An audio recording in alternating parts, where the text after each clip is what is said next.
Assalamualaikum warahmatullahi wabarakatuh. Perkenalkan, saya Nabila Yubaida Iyaturrohmah dari Fakultas Tarbiyah dan Ilmu Keguruan dari jurusan Tadris Ilmu Pengetahuan Sosial kelas 1A. Pada kesempatan kali ini saya akan menjelaskan mengenai materi webinar SKPI, yaitu tentang kepemudaan dan bela negara. Berikut penjelasannya. Yang pertama ada negara. Apa sih itu negara? Negara adalah organisasi yang didirikan oleh sekelompok manusia yang mendiami suatu wilayah tertentu dan tunduk atau patuh pada aturan yang sama. Berikutnya ada unsur-unsur negara. Yang pertama adanya daerah atau wilayah dengan batas-batas yang jelas. Yang kedua adanya rakyat yang menetap. Yang ketiga adanya pemerintah yang berdaulat. Dan yang keempat, adanya pengakuan dari negara lain. Untuk unsur nomor 1, 2, dan 3 disebut unsur konstitutif. Sedangkan unsur yang keempat disebut unsur deklaratif. Bela negara merupakan sikap dan tindakan warga negara yang didasari oleh kecintaan pada negaranya untuk melindungi dan mempertahankan negaranya dari berbagai macam ancaman, baik ancaman dari dalam negeri maupun ancaman dari luar negeri. Motivasi untuk membela negara yaitu bukan karena undang-undang yang mewajibkannya, melainkan lebih mendasar lagi, karena ia mencintai bangsa dan negaranya. Latar belakang pentingnya bela negara. Bela negara diperlukan karena adanya ancaman, yaitu setiap usaha dan kegiatan baik dari dalam negeri maupun luar negeri yang dinilai membahayakan kedaulatan negara, keutuhan wilayah negara, dan keselamatan bangsa. Selanjutnya ada berbagai sumber ancaman. Sumber ancaman di dalam negeri itu dibagi menjadi dua. Yang pertama ada ancaman dari dalam negeri dan ancaman dari luar negeri.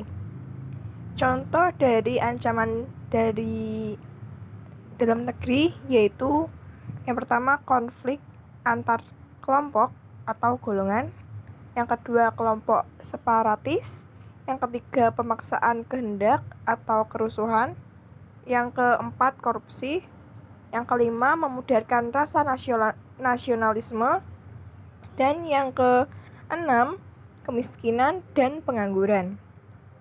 Kemudian ancaman dari luar negeri yaitu misalnya invasi atau agresi militer, serbuan budaya asing, terorisme skala internasional, jaringan narkoba skala internasional, penjarahan kekayaan alam, spionase dan infiltrasi, dan yang terakhir sabotase.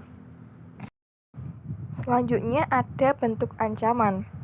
Bentuk ancaman dalam negeri yaitu dibagi menjadi dua. Ada ancaman militer dan ancaman non-militer. Yang pertama ini ada ancaman militer, yaitu ancaman yang menggunakan kekuatan bersenjata yang terorganisasi membahayakan kedaulatan negara, keutuhan wilayah negara, dan keselamatan segenap bangsa.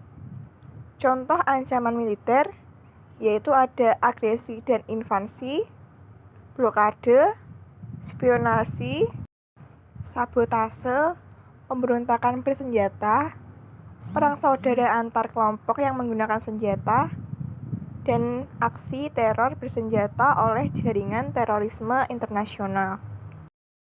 Yang kedua ada ancaman non-militer, yaitu ancaman yang menggunakan kekuatan non-senjata, kekuatan ekonomi, politik, dan sosial budaya yang dinilai mampu membahayakan kedaulatan negara, keutuhan wilayah negara, dan keselamatan segenap bangsa.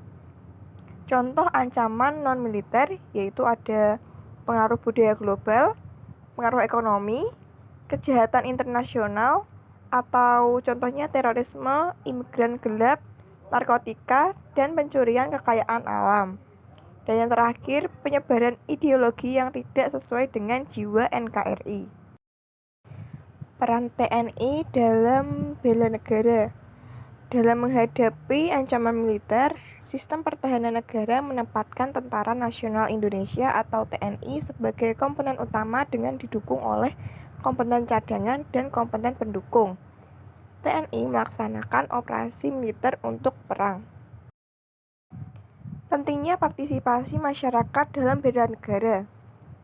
Adanya ancaman. Sistem pertahanan kita adalah Sishankamrata.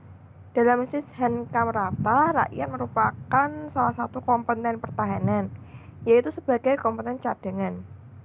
Globalisasi merupakan kenyataan yang tidak bisa ditolak, yang merupakan ancaman non-militer sehingga memerlukan keterlibatan masyarakat secara sungguh-sungguh. Bentuk-bentuk usaha pembelaan negara. Pasal 9 ayat 2 Undang-Undang Nomor 3 Tahun 2002 tentang Pertahanan Negara. Keikutsertaan warga negara dalam upaya bela negara dapat dilakukan melalui yang pertama, pendidikan kewarganegaraan.